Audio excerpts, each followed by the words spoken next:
Hello everybody, welcome back to the next video about the minor arcana. We have talked about the aces, we have talked about the twos, and now we're on to the threes. So as we've said before, in the major arcana, the third card is the Empress, and it is what we compare our three of each of our suits to in the minor arcana. So here we have the Three of Pentacles, the Three of Swords, the Three of Wands, and the Three of Cups. Okay. So as we discussed in the last videos, we talked about how there are 3 steps to manifestation within the Fool's journey. First, he comes across the magician whose job it is to help him realize the thoughts and inspiration in which he needs to manifest his dreams. And then the next character is the High Priestess, who represents the idea of dualism, choosing a path when faced with a fork in the road, giving you the knowledge that you need to move forward. And then the third and final step to manifestation is the Empress. So we've moved from thought to word and now to deed or action. So the Empress is a character who is representative of birth. It is the role of the mother in the triad of the maiden, mother, and crone to give birth or give life to the things that had been just a twinkle in our eye before. You know, whether that is an actual child, whether it's a form of creativity, whether it's business, what have you. She is the energy that is focused on when you're trying to manifest things into this physical 3D world. So now that we have that understanding, let's take a look at the comparison of that energy to the 4 suits. So starting with the Three of Pentacles. Pentacles again represent physical abundance, finances, trade works,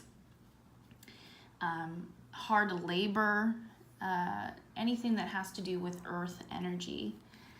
So when looking at the Three of Pentacles, analyzing what we see in this scene, we see 3 people. One looks like an architect, the other one maybe looks like a monk, and the third looks like a worker or a stone carver. And it looks like they're maybe in a church or some kind of holy building. So the Three of Pentacles represents goal setting, planning, execution of that plan. And so for the Pentacles path, it could have represented something along the lines of the Ace being a new opportunity for career, the Two of Pentacles juggling maybe 2 different jobs, not necessarily having a direct path in which to go, and then the Three of Pentacles represents a clear goal in mind, a clear intention is being set, and you are taking the action in order to see it through. So that's the Three of Pentacles. The next card is the Three of Swords. So I think it's really obvious to see here what the Three of Swords represents. We have 3 swords going through a heart. So heartbreak basically is the entire message that this card shows.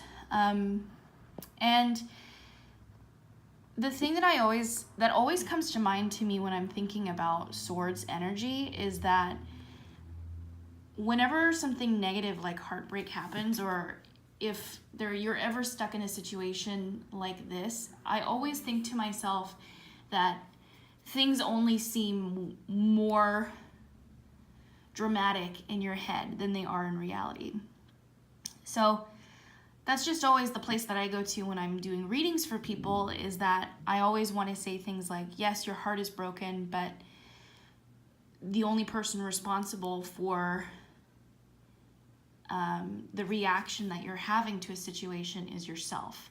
So even though the Three of Swords seems like a final ending, basically, it's still very possible for the individual that you're doing the reading for, or even yourself, to slowly pull out these swords from their heart and work towards finding a way in which to learn from the situation and allow themselves to feel the feelings, rather than like just deciding that someone else has done something to them that hurts them and blaming the other person for it. Yeah, that's how I feel about it. But yeah, and to go off of that, again, Swords energy is intellectualism, mental struggles, anxiety, education, higher education specifically. So it's reaching like a higher state of thinking. And yeah, so the Three of Swords, manifestation of heartbreak, which in a lot of cases is necessary for growth. So I'll leave that there. That's the Three of Swords. Next card is the Three of Wands. So again, it kind of looks really similar to the Two of Wands. Let me see if I can pull it up for you really fast. Yeah, here we go. Here's the Two of Wands. So let's just take a look and compare, right? So again, we're seeing a man that looks like he's standing in between wands, but there are some subtle differences here. Obviously, in the Three of Wands, you have two on one side and one on the other, so maybe that could symbolize him leaning towards one position over the other, like making a decision. This one is holding the world in his hand, like he's still trying to pinpoint a location on which he'd like to move in. But then also the color scheme is really different, right? You can see within the Three of Wands that the energy seems much more warm, lighthearted, energetic, and the Two of Wands has a lot of cold colors, such as the blues and the grays. So you can really see the transformation or the metamorphosis happening between the Two and the Three of Wands, how there's really movement in a direction with the Three of Wands and a bit of stagnation in the Two. So that's the Two of Wands, or the Three of Wands. And then finally we have the Three of Cups. And in the previous Cups card, we had the Two of Cups, which just had two people offering cups to each other. Now we have three people all offering cups to each other as if in an act of celebration. You see that there's like fruit and pumpkins around them, which usually represents harvest. So that would mean a time for celebration. We have the food that we need to get through the winter, therefore it's opportunity to celebrate. So Three of Cups. Cups again represents emotions, water energy, so passions, emotions, community, feelings, divination. And the Three again represents manifestation. So this is a big community card. It means friendship. It means making new friends or finding a community that you feel like you belong in. Yeah, so that's the Three of Cups. So that basically does it for the threes. Again, you can see the Empress with the pomegranate representing life, the female sign, and just a lot of positivity. So like I said in the past, like you just have to take the time, like whenever you're in a reading, basically, you don't ever want to feel like you're rushing yourself to get to the answer. Take the time to just analyze the picture for what it is and see what story it's trying to tell you. So that's that. That's the threes. The next group that we're going to be looking at are the fours, and that is represented with the Emperor in the Major Arcana.